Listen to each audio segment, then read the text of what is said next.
By DeWalt Tools. Good morning. Welcome in. The Out of Bounds Show, 105.9 The Zone, ESPN.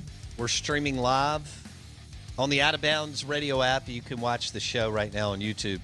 Search Out of Bounds Sports. Want to welcome in our friend, guest, Tom Luginbill, national college football analyst with ESPN.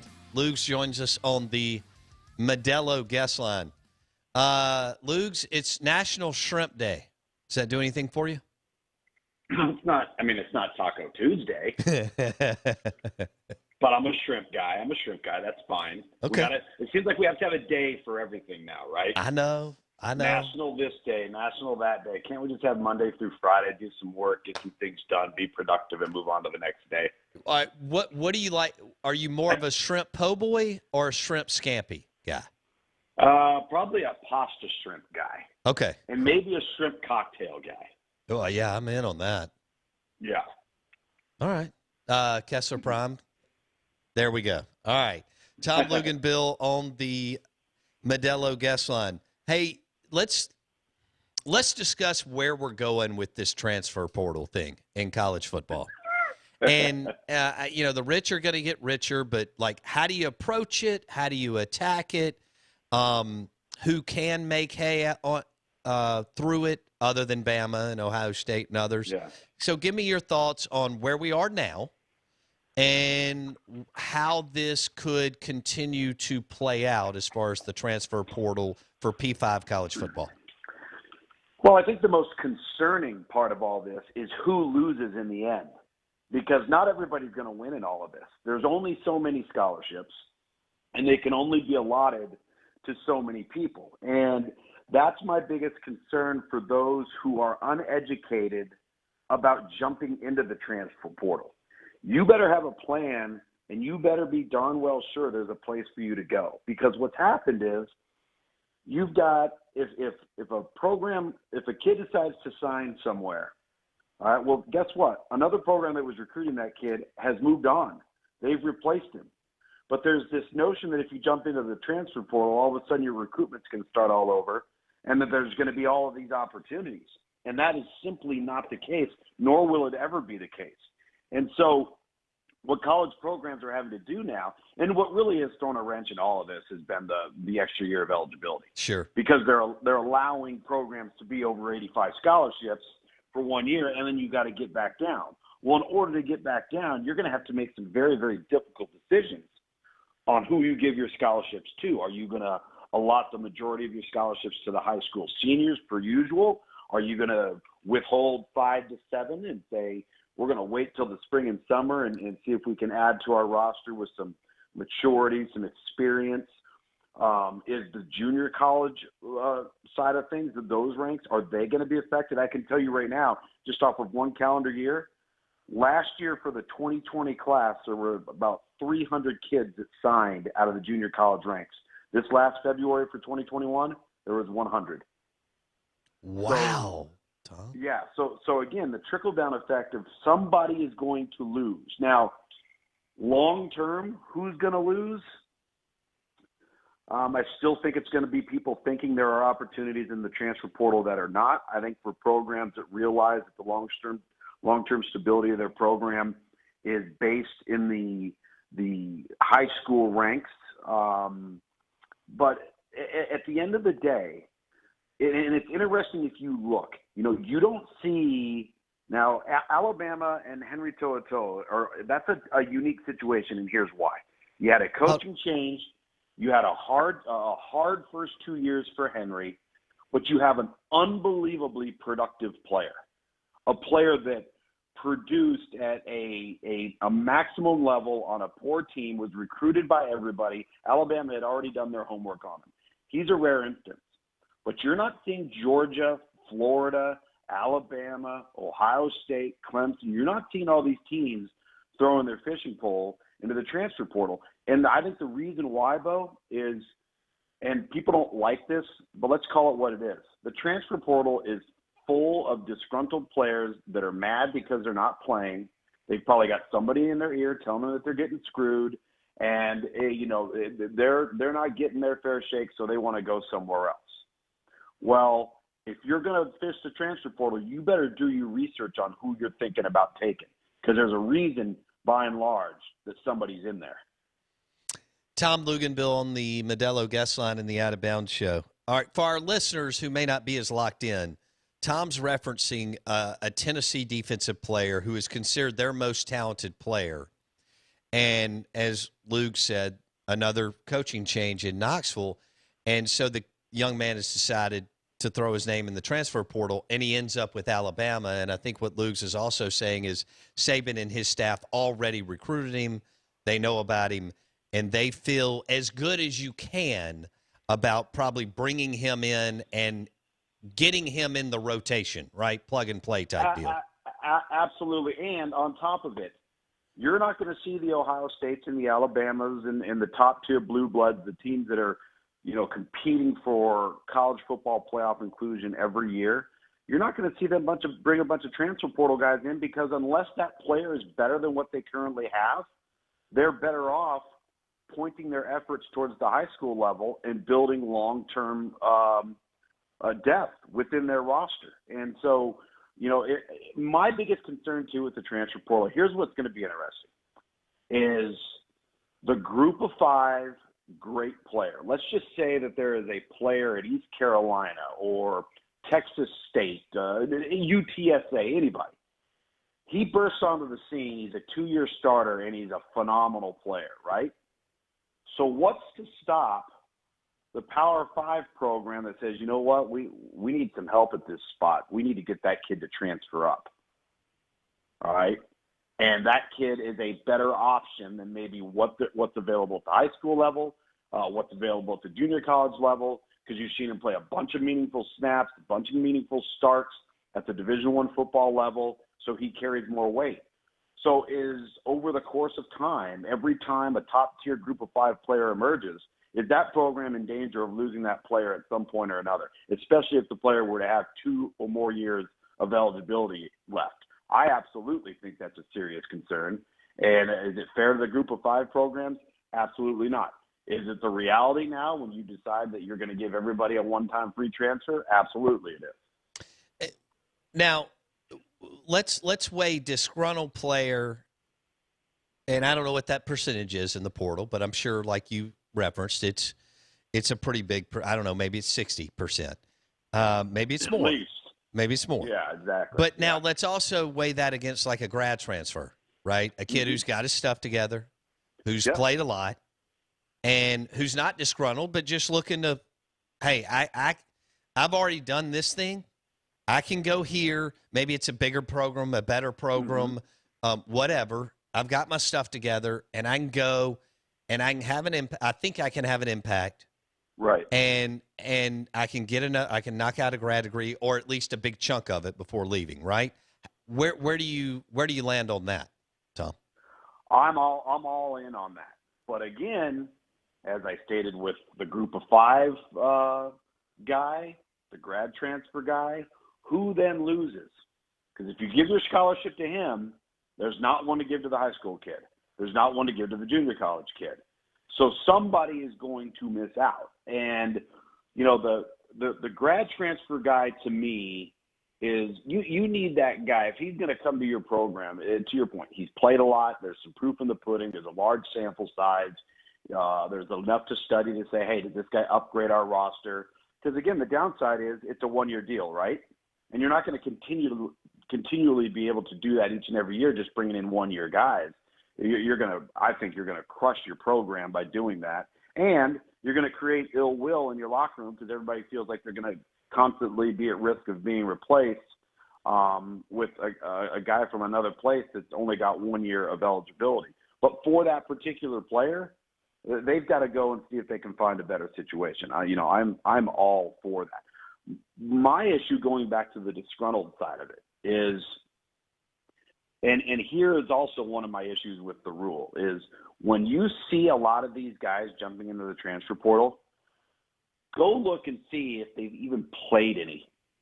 Do they have any meaningful snaps? Have they started significant games? Have they been a productive player? Have they been a commodity? By and large, the answer to all those questions is going to be no.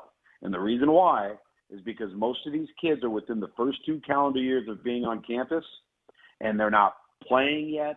They're not starting. They were redshirted, and they're upset about it. So now they want to go somewhere else. Well, going somewhere else doesn't guarantee you anything. No. You're still going to have to earn it when you get there. So, that part of the rule for me, I kind of felt like, the one-time transfer rule, I get it, but force these kids to actually have to earn something and create an environment of competition where they either win the job, they don't win the job, and then they try it again and they don't win the job, and then you know what? It's time to move on. I get it for that kid. Sure. But when you have a kid that's on campus for a year or 15 months and he didn't play right away, I'm going in the transfer portal. Well, I would stay a mile away from that kid because there's a reason he's in there. He hasn't even given himself a chance to compete yet. All right, we'll go with an example locally. Tom Luginbill on the Out of Bounds show. Okay. Randy Charlton, I think is his name, from Central Florida, transferred into Mississippi State where they have a need on the defensive line. Mm-hmm. And, he was a good player for Central Florida. And I think he had a hiccup off the field a couple of years ago, but comes in this spring and looked really good. I think the MSU, Ole Miss, Louisville, Oklahoma State type programs have to do that to, in some areas where they need a bump, where Bama and Georgia do not. And Correct. You have to have, I guess, some in-house recruiting analysts who are doing their homework. And, you have to be razor sharp in the approach, but I also think it can work, Tom. I think it can work, too, dependent upon how many years of eligibility the player has.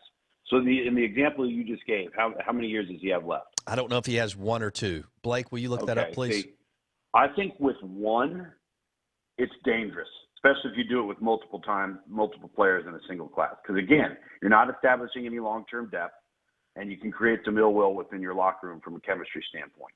And to your point, you better be razor sharp on what you're bringing in, all right, and done your homework on what type of guy he is. If it's a guy with 2 years, and now with the extra year of eligibility, a guy with 3 years, and he has a sample size of being productive, you got to target that guy. I think, and to your point, if you're a Power 5 program, but maybe a middle tier one, I don't think there's any question that those are guys that you actively target once you've done your homework. But again, and I go back to this, who loses? All right, no, if you do that, you're taking it away from some other spot. And so to me, that's why as scholarships start to dwindle, and they will, if players at the high school level have some opportunities, particularly from a committable standpoint of if I had this offer right here and I said yes, they would take me, you need to cherish that, because I think there's going to be fewer and fewer of those opportunities as more and more of these programs hold aside scholarships that they would normally spend at the high school level that they're no longer putting there. Yeah, and I think the numbers, I think Chip Kelly at UCLA may have gone pretty heavy transfer portal. I think Mullen did last year, and I think it somewhat worked out for him. You may have monitored more of those guys than I did. Hey, let me stop you right there with one. Eric Gilbert, the physical freak of a phenom of a tight end at Louisville last year as a freshman, right? Mm-hmm. Decides to just up and enter the transfer portal. He's literally playing, if not starting, all right, considerable snaps. Florida decides to take him because they know how physically gifted he is. Guess what? He was at Florida for about 2 weeks. Well, why is that? What's wrong with him? Something's not right. I don't care how physically talented he is. Those are the guys that you got to be careful. That's a great example. Is that one right there? Okay. I still think we're going to see quarterbacks move around like crazy, Tom. And everybody wants to be the next Gardner Minshew, where you transfer in and you go 11. I mean, this is not going to happen, but you go 11-2, and you put yourself on NFL radars. And I don't care if that's it. It could be at a blue blood like Georgia, or it could be at somewhere like Texas Tech. Don't you agree? Sure.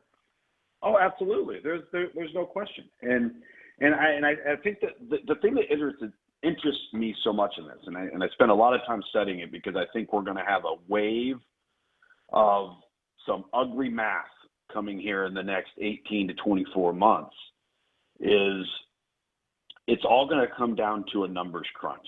I really think that even if there's a great player out there, or let's just call him a good player out there that has 2+ years of eligibility or more, and you are a top 15 national program, I think we will rarely see those players go to those programs. Because unless the guy's a significant upgrade, it does not enhance your overall roster to fish in the transfer portal, because you've already got players of that level, if not better. You need to continue to establish depth long term. But for everybody else, again, with the numbers crunch, there's going to have to be a lot of difficult decisions to be made. Let me give you another example. Shavers from Alabama. He was a wide receiver. He transferred to Mississippi State. I talked to a coach on that staff about 3 weeks in, and I said, so what do you think? Because people automatically assume, well, he's transferring from Bama, which means he's going to be great. And the coach said he can't play. And I was like, really? And he said, no. He said, I wish him the best, but he can't play. He said there's a reason why he left Bama. And he said, even though you think he's leaving Bama to go to Mississippi State, that means he can automatically play and start. That's just not the case. And they're trying to squeeze one more year out of a kid named Scott Lashley. Tom, he went to Ole Miss. Not Ole Miss. He went to Bama out of West Point. He was probably in your ESPN 300. And as an offensive lineman, last year he got hurt. This will be his last year. They're trying to see if he can figure it out. So it is. I guess the bottom line is the hit rate.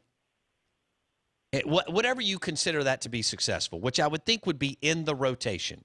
He's either a 1 or he's a 2 and still gobbling up 30% plus of the snaps. Right. If he's in the rotation, that is a win. He doesn't have to be a star. I think that's the way we think too. Oh my God, transfer's coming in. That means he's got to be, the best player on the team. Hit rate, if he's in the rotation, win. If he's not, we wasted our time. Right? You're right. And oftentimes it's not, did we waste our time on, or did we not do a good job researching him physically? It's, did we do a good enough job of researching why he's in there in the first place? Yeah. All right, let's switch gears. I want to go back to, everybody's throwing out their best returning players, this, that, and the other, which I think is fun, and it gives us something to talk about throughout the summer while everybody's going to the beach and stuff. What I continue to see JT Daniels get the nod over Matt Corral. Is it just because he's at Georgia? I know he's a good player. Because he's at Georgia and because they have an opportunity to be a college football playoff team. And I think they are. I totally think they are, but I think it's based more on competency than it is on skill set and upside. And I've said that, 1,000 times on your show. I said it to a lot of other people too. That's just my opinion. It's funny, since we had our last discussion last week, I've seen a lot of people coming up with their lists, and from a quarterback standpoint, it's just, to me, it's a bit mind-boggling, but it is what it is. Okay, but you would have Corral 1. And you would have JT Daniels 2, or would you have someone? I know we've got some guys that we think are going to be good, but either haven't played at all or don't have but like 30 to 50 snaps. And you're just talking SEC? Just SEC. Well, based off of what we know, then yeah, I would put JT Daniels at number 2, because there's a more prominent sample size. But who's to say that we're in the middle of the season and we're not looking at an Emory Jones or a Bryce Young or, whoever's the quarterback at LSU, and, now all of a sudden there's a difference of opinion. Mm-hmm. I think people got caught up, and I don't blame them. If you could cut Georgia's season into 2 halves. And when you watch that last 5 to 6 games, like, in my opinion, they were a much better football team than Notre Dame was. Much better. But Notre Dame made the college football playoff because for Georgia it was too little too late. But I think because of the win in the postseason, what they have coming back, they finally have some stability at quarterback. And I'll say this too, man. That guy better not get hurt. Because the one thing that is overshadowing Georgia is JT Daniels, because the rest of that quarterback room is not very good. And we saw that last fall too. So they better keep him upright. TJ Finley heading out from LSU, transferring. Not surprised at all. You called that a month or so ago that you thought that could happen. But Miles Brennan there's some chatter that they're not sure what he could do over the next few weeks. Tom? Well, I think if he did that, if he decided to make a choice to jump into the transfer portal, it would be a poor choice at this time, because I think it's a two-man race. Let it, battle yourself out in the spring and then get into your summer months. I mean, I think that's I'm not saying it would be a wrong decision for him. I'm saying it would be a premature decision at this time. Because coming away from watching them in the spring, it was very, very clear that it's a two-horse race. Finley goes into the transfer portal, and Nussmeier is their freshman guy that they really like that's not going anywhere that they can develop. Blake, you have a question? Yeah. This will be the last one. You got a minute and a half. Quick, Tom. I know that you're not always going to have a Justin Fields or a Kyler Murray or a Tua Tagovailoa in the wings, but why is Georgia so devoid of just a playable quarterback outside of a transfer that they had to nurse through some injury? I can't explain it. I just don't think that they've done a great job personally in evaluation, targeting the right fit, the right guy.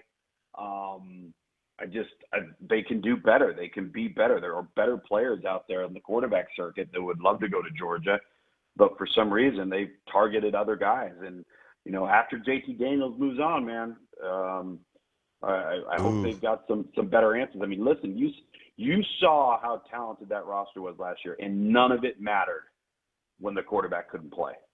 It didn't matter. So the quarterback's the key. And I also think Kirby hasn't really defined who he is on offense, an identity, and any kind of cool identity. Luke's, I mean, Bama wasn't cool for years because they just ran it down, but then Saban shifted and adjusted with Kiffin and Sark.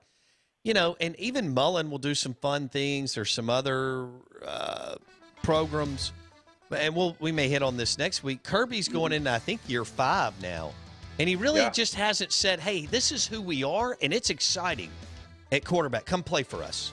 And I think that hurts him. So? Yeah, I don't disagree. I think that they've got to figure out how they're going to approach their offense and who fits best. Yeah. Hey, we appreciate it, buddy. Have a good week. Thanks, man. All right, man. You too. Take care. Tom Luginbill on the Out of Bounds Show, brought to you by Havana Smoke Shop. Premium cigars, I-55 North, Frontage Road location in Jackson. And their new location across from Shaggy's at the Reservoir. So we're talking Perdomos, Olivas, Fuentes, Tatawahes, Liga Privadas, all kinds of yummy cigars at Havana Smoke Shop. 2 locations in the metro area. Hour number 3 coming up.